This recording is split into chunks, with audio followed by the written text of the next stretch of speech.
శక్తిపాద ఆంజనేయ మహామంత్రం గురించి ముఖ్యమైన మూలాంశాల శీఘ్ర సారాంశం ఇది.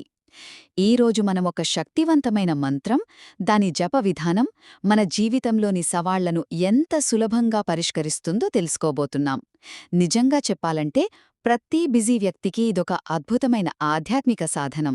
సరే, ముందుగా దేవుడి స్వరూపం, ఆ తర్వాత ఆయనను చేరుకునే మార్గం, చివరగా దక్కే ఫలితం ఎలా ముడిపడి ఉన్నాయో ఇప్పుడు చూద్దాం. మొదటిది ధ్యాన శ్లోకం మరియు ఆంజనేయుని స్వరూపం. హనుమంతుడిని మనం కోటి సూర్యుల కాంతితో ప్రకాశించేవాడిగా, వీరాసనంలో కూచున్నవాడిగా, యజ్ఞోపవీతం ధరించినవాడిగా ధ్యానించాలి.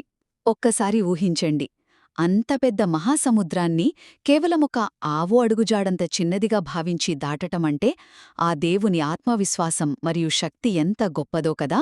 రెండోవది మూలమంత్రం ఇంకా ఖచ్చితమైన ఆచరణ విధానం. ఆ రూపంపై మనసు నిలిపాక ఓం హ్రీం యం గం అని మొదలయ్యే మూలమంత్రాన్ని జపించాలి. ముందుగా ధ్యానశ్లోకం చదివి 10 రోజులపాటు రోజుకు 1008 సార్లు చొప్పున జపించి సిద్ధి పొందాలి.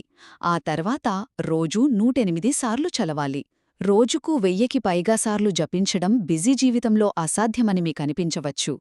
కానీ 10 రోజులపాటు సాగే ఈ కఠినమైన క్రమశిక్షణా విధానమే మంత్రసిద్ధికి మరియు మన ఏకాగ్రత పెరగడానికి అసలైన రహస్యం. అవునా కాదా? మూడవది, దీనివల్ల కలిగే అద్భుత ప్రయోజనాలు. ఈ సాధన వల్ల సర్వజనవశ్యం అంటే అందరూ అనుకూలంగా మారడం, శత్రువులపై విజయం, అధికారుల మద్దతు లభిస్తాయి. పైగా ఇష్టకార్యాలు నెరవేరుతాయి, ఇంకా భూత ప్రేత పిశాచ బాధలన్నీ పూర్తిగా తొలగిపోతాయి. చూశారా? కేవలం ఒక ఆధ్యాత్మిక సాధన మన వృత్తి జీవితంలో అధికారుల ఆదరణను పెంచడమే కాకుండా అగోచరమైన మానసిక భయాలను కూడా ఎలా పారద్రోల్తుందో.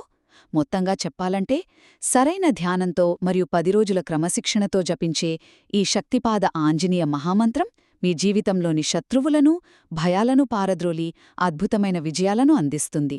మరి ఈ శక్తివంతమైన క్రమశిక్షణను, మంత్రసాధనను మీ దైనందిన జీవితంలో భాగం చేసుకుని అద్భుతాలు సృష్టించడానికి సిద్ధంగా ఉండండి.